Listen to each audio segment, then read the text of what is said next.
Aunt Marge's big mistake.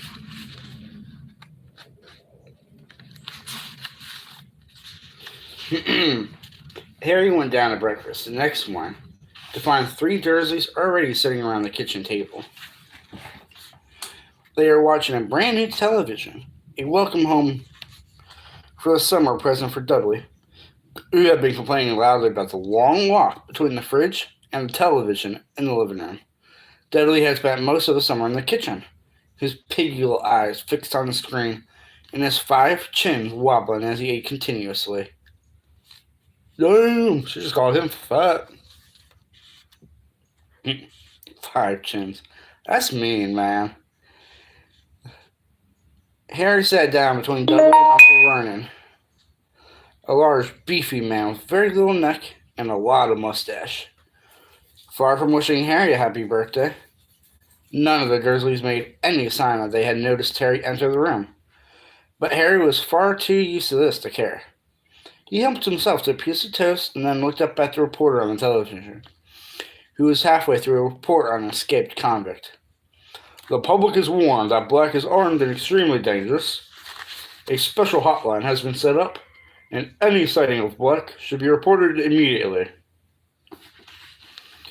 No need to tell us he's no good, snorted Uncle Vernon, staring over the top of his newspaper at the prisoner. Look at the state of him, the filthy layabout. Look at his hair. He just escaped from prison, you jackwad. He shot a nasty look sideways at Harry, whose untidy hair had always been a source of great annoyance, Uncle Vernon. Compared to the man on the television, however, whose gaunt face was surrounded by a matted, elbow-length tangle, Harry felt very well groomed indeed. The reporter had reappeared. The Ministry of Agriculture and Fisheries will announce today. Hang on, barked Uncle Vernon, staring furiously at the reporter. You didn't tell us where the maniacs escaped from. What use is that? Lunatic could be coming up the street right now. Aunt Petunia, who was bony and horse-faced, whipped around and peered intently out the kitchen window. Harry knew Aunt Petunia would simply love to be the one to call the hotline number. She was the nosiest woman in the world, and spent most of her life spying on the boring, law-abiding neighbors. When will they learn? Said Uncle Vernon, pounding the table with his large purple fist. That hanging's the only way to deal with these people. Very true, said Aunt Petunia, who was squinting into next door's runner's beams. Uncle Vernon drained his teacup, glanced at his watch, and added, I'd better be off in a minute, Petunia. Marge's train gets here in 10. Gets in at 10. Harry, whose thoughts had been upstairs with the broomstick servicing kit, was brought back to earth with an unpleasant bump. Aunt Marge, he blurted out. She's not coming here, is she? Aunt Marge was Uncle Vernon's sister. Even though she was not a blood relative of Harry's, whose mother had been Aunt Petunia's sister, he had been forced to call her aunt all his life. Aunt Marge lived in the country, in a house with a large garden where she bred bulldogs. She didn't often stay at Privet Drive because she couldn't bear to leave her precious dogs, which each of her visits stood out horribly vividly in Harry's mind. At Dudley's 5th birthday party, Aunt Marge had whacked Harry around the shins with her walking stick to stop him from beating Dudley at musical statues. A few years later, she had turned up at Christmas with a computerized robot for Dudley and a box of dog biscuits for Harry. Sorry for the noise, y'all. On our last visit, the year before Harry started at Hogwarts, Harry had accidentally trodden on the tail of her favorite dog. Ripper had chased Harry out into the garden and up a tree, and Aunt Marge had refused to call him off until past midnight. The memory of this incident still brought tears of laughter to Dudley's eyes. Marge will be here for a week, Uncle Vernon snarled. And while we're on the subject, he pointed a fat finger threateningly at Harry. We need to get a few things straight before I go, Collector. Dudley smirked and withdrew his gaze from the television. Watching Harry being bullied by Uncle Vernon was Dudley's favorite form of entertainment. Firstly, growled Uncle Vernon, you'll keep a civil tongue in your head while you're talking to Marge. Alright, said Harry bitterly. She does while she's talking to me. Secondly, said Uncle Vernon, acting as though he had not heard Harry's reply, as Marge doesn't know anything about your abnormality, I don't want any funny stuff while she's here. You behave yourself, got me? Or you will if she does. And thirdly, said Uncle Vernon, his meaning little eyes and slits in his great purple face. We've told Marge you attend St. Brutus's secure center for incurably criminal boys. What? And you'll be sticking to that story, boy, or there'll be trouble, spat Uncle Vernon. Harry sat there, white-faced and furious, staring at Uncle Vernon, hardly able to believe it. Aunt Marge coming for a week-long visit. It was the worst birthday present the Dursleys had ever given him, including that pair of Uncle Vernon's old socks.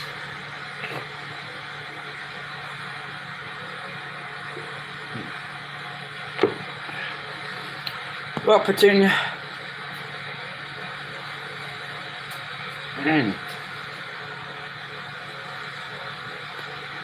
Well, Petunia, said Uncle Vernon, getting heavily to his feet. I'll be off to the station then. Want to come hang along for the ride, Dudders?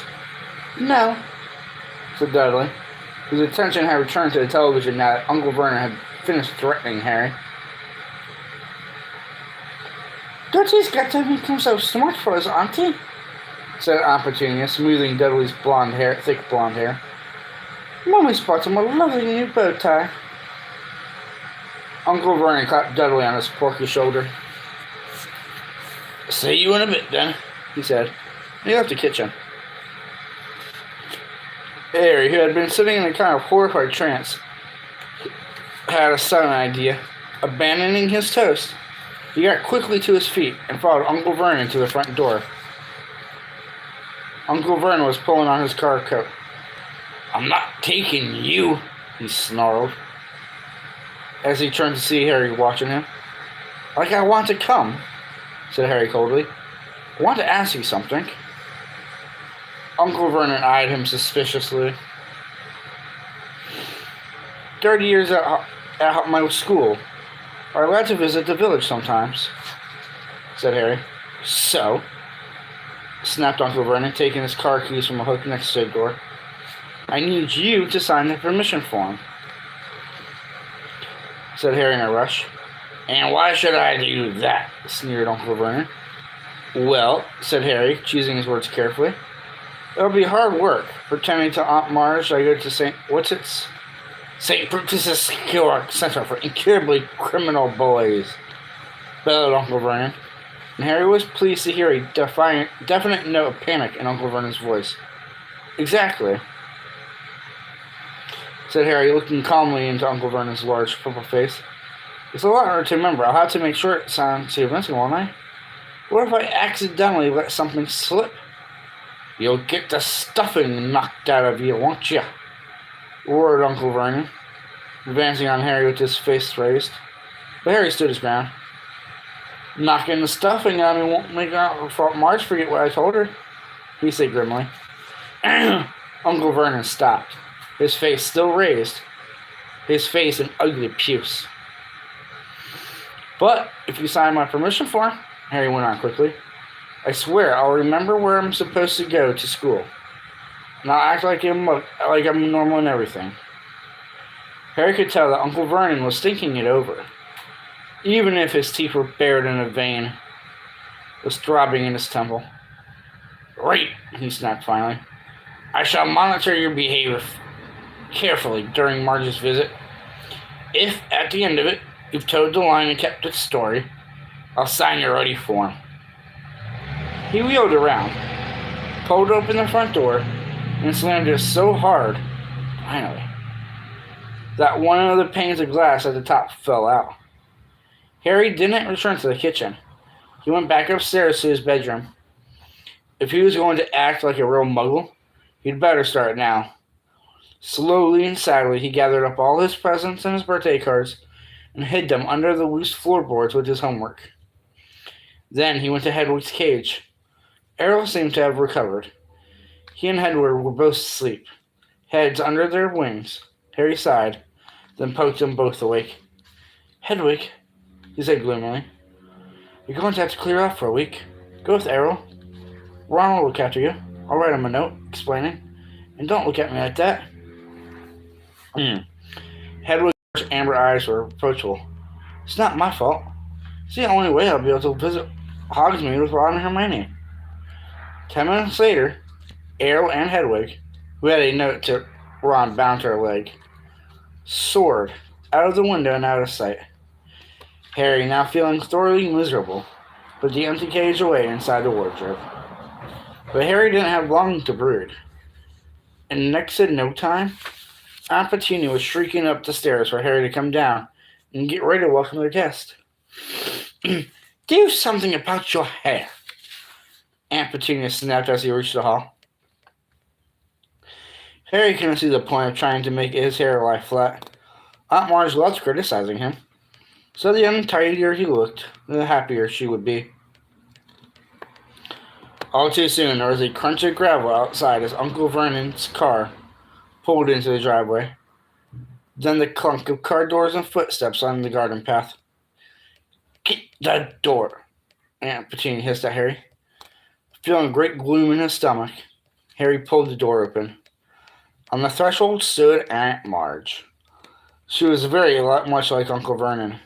Large, beefy, and purple-faced, she even had a mustache, though not as bushy as his. In one hand, she held an enormous suitcase, and tucked under the other was an old and evil-tempered bulldog.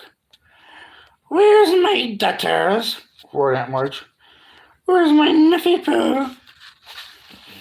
Dudley came waddling down the hall, his blonde hair plastered flat to his fat head, a bow tie just visible under his many chins.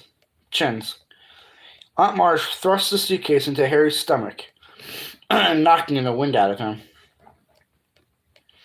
Seized Dudley in a tight one-armed hug, and planted a large kiss on his cheek.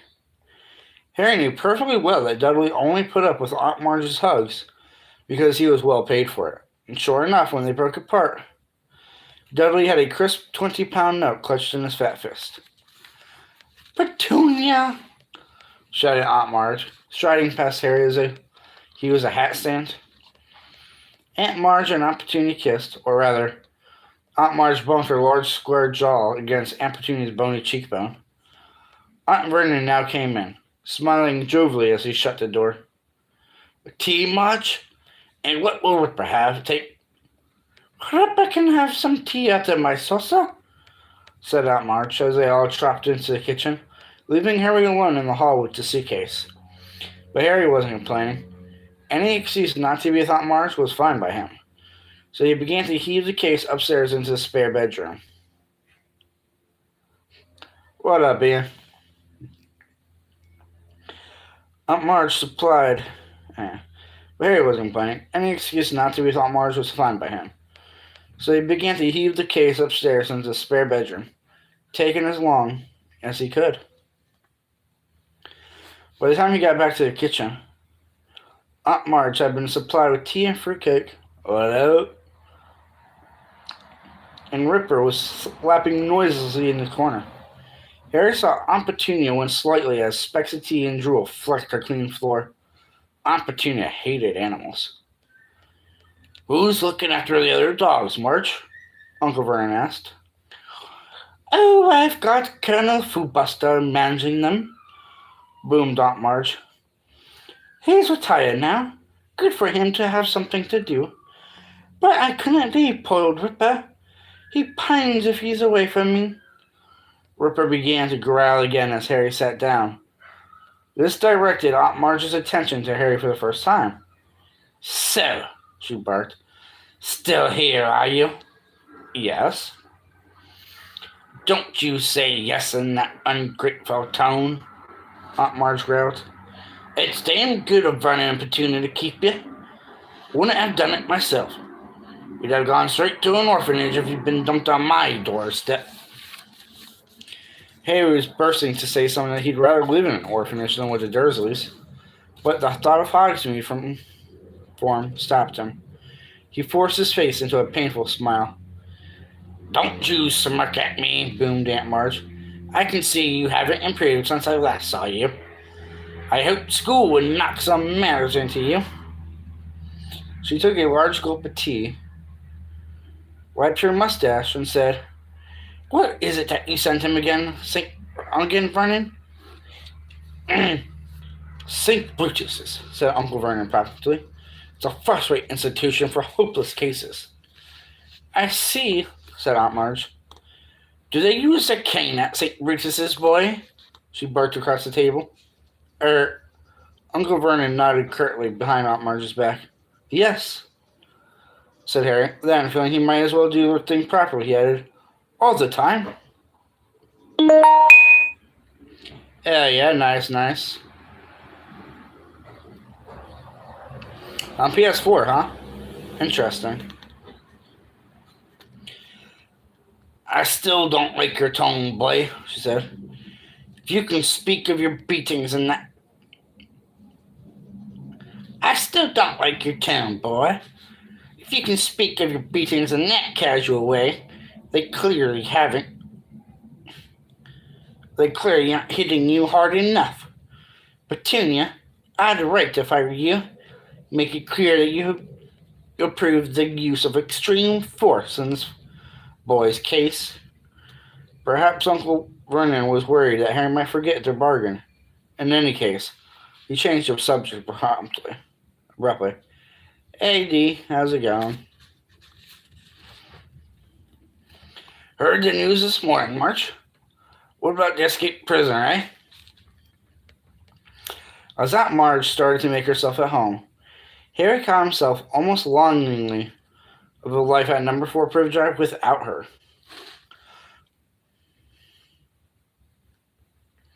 "Right? Thanks, Dell. Thank you for telling him to."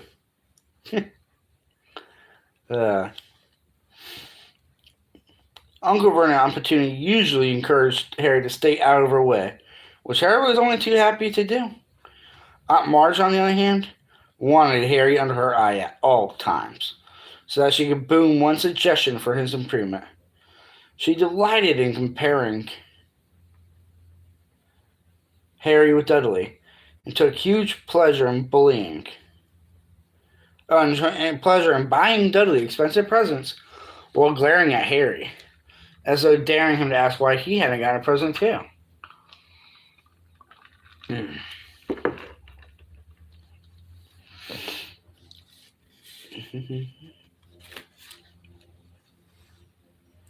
She also kept throwing out dark hints about what made Harry such an unsatisfactory person. "You mustn't blame yourself for the way the boys turned out, Vernon," she said over lunch on the third day. "If there's something rotten on the inside, there's nothing you can do about it." Harry tried to concentrate on his food, but his hands shook and his face starting to burn with anger. "Remember the form," he told himself. "Think about Hogsmeade. Don't say anything. Don't rise." Aunt Marge reached for her glass of wine. "It's one of the basic rules of breeding," she said. "You see it all the time with dogs. If there's something wrong with the bitch, there will be something wrong with the pup." At that moment, the wine glass Aunt Marge was holding exploded in her hand. Shards of glass flew in every direction, and Aunt Marge sputtered and blinked, her great ruddy face dripping. "Marge!" squealed Aunt Petunia. "Marge, are you all right?" "Not to worry," grunted Aunt Marge, mopping her face with her napkin. Must have squeezed it too hard. Did the same thing at Colonel Foodbuster's the other day.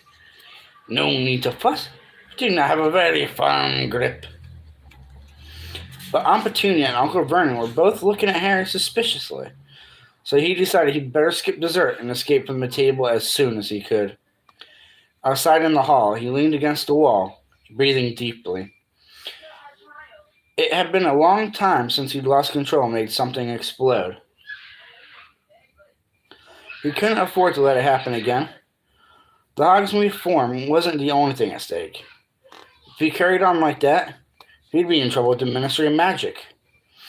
Harry was still an underage wizard, and he was forbidden by wizard law to do magic outside school. His record wasn't exactly clean either. Only last summer he'd gotten an official warning that had stated quite clearly that if the Ministry got wind of any more magic in Privet Drive, Harry would face expulsion from Hogwarts. He heard the Dursleys leaving the table and hurried upstairs out of the way. Harry got through the next 3 days by forcing himself to think about his handbook of do-it-yourself room care whenever Aunt Marge started on him. This worked quite well, but it seemed to give him a pleased look. The Aunt Marge started voicing the opinion that he was mentally subnormal. At long last, the final evening of Marge's stay had arrived. Aunt Petunia cooked a fancy dinner, and Uncle Vernon uncorked several bottles of wine. They got all the way through the soup and the salmon without a single mention of Harry's faults. During the lemon meringue pie, Uncle Vernon bored them all with the long talk about Grunnings, his drill-making company. The Aunt Petunia made coffee, and Uncle Vernon brought out a bottle of brandy. "Can I talk to you, Marge?" Aunt Marge had already had quite a lot of wine. Her huge face was very red.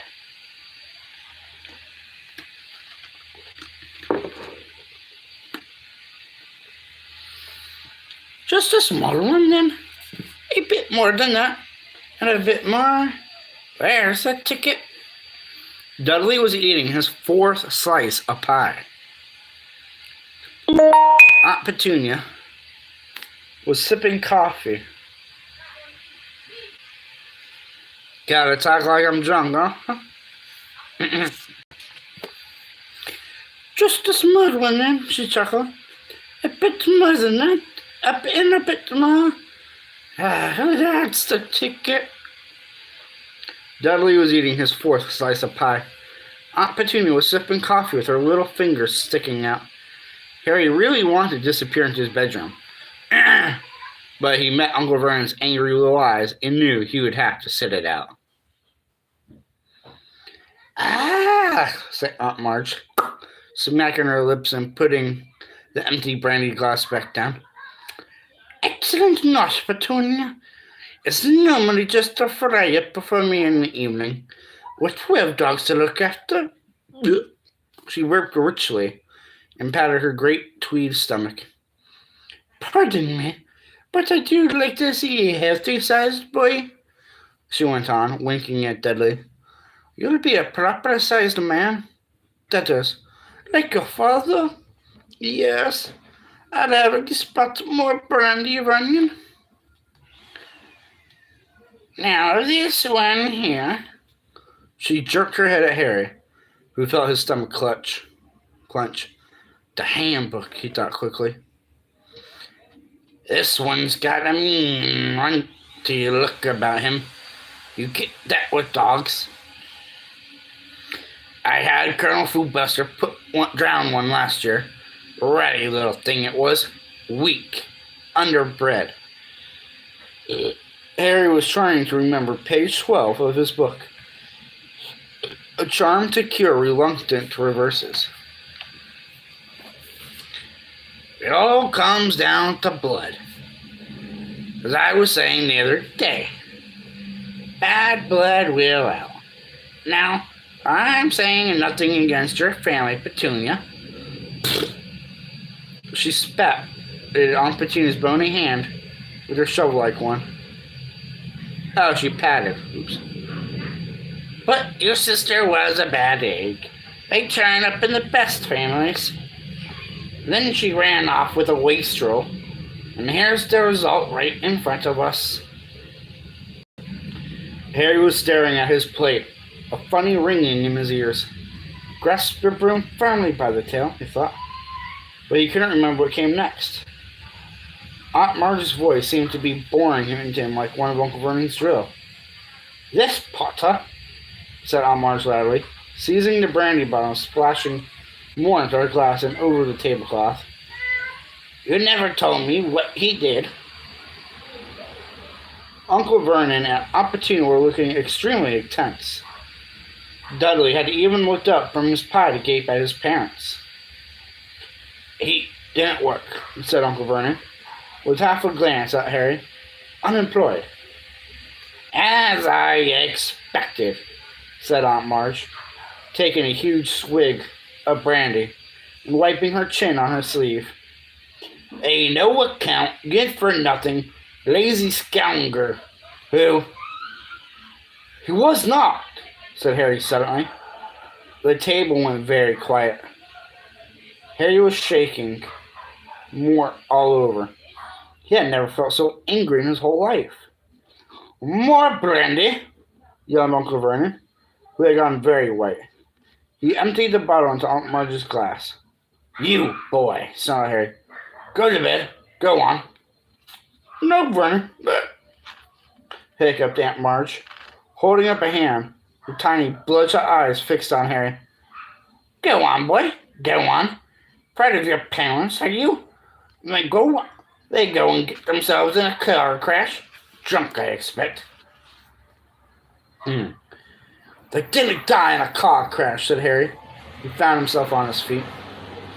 "They died in a car crash, you nasty little liar, and left you to be a burden on their decent, hard-working relatives," screamed Aunt Marge, swelling with fury. "You are an insolent, ungrateful little—" But Aunt Marge suddenly stopped speaking. For a moment, it looked as though the words had failed her. She seemed to be swelling with inexpressible anger, but the swelling didn't stop. Her great red face started to expand. Her tiny eyes bulged, and her mouth stretched too tightly for speech. Next second, several buttons had just burst from her tweed jacket and pinged off the wall. She was inflating like a monstrous balloon, her stomach bursting free of her tweed waistband, each of her fingers blowing up like a salami. "Marge!" yelled Uncle Vernon and Aunt Petunia together, as Aunt Marge's whole body began to rise off her chair and towards the ceiling. She was entirely round now, like a vast buoy with piggy eyes, and her hands and feet stuck out weirdly as she drifted up into the air, making apocalyptic popping noises. Ripper came skidding into the room, barking madly. "No!" Uncle Vernon seized one of Marge's feet and tried to pull her down again, but was almost lifted from the floor himself. A second later, Ripper leapt forward and sank his teeth into Uncle Vernon's leg. Harry tore from the dining room before anyone could stop him, heading for the cupboard under the stairs. The cupboard door had burst out magically open as he reached it. In seconds, he had heaved his trunk to the front door. He sprinted upstairs and threw himself under the bed, wrenching open up the loose floorboards, and grabbed a pillowcase full of his books and birthday presents. He wriggled out, seized Hedwig's empty cage, and dashed back downstairs to his trunk, just as Uncle Vernon burst out of the dining room, his trouser leg in bloody tatters. "Come back in here," he bellowed. "Come back and put her right." But a reckless rage had come over Harry.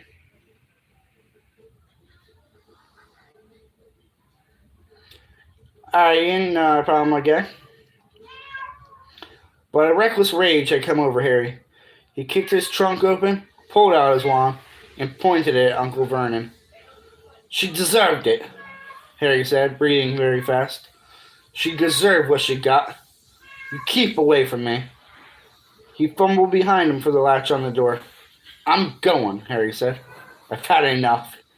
And then the next moment he was out in the dark, quiet street, heaving his heavy trunk behind him, Hedwig's cage under his arm. And that concludes chapter 2, y'all. Appreciate everybody who popped in and who's here now. And if I don't see you guys before New Year's Eve, I hope everybody has a safe one. And I will see everybody in the next one. Daves-Raves out. Peace.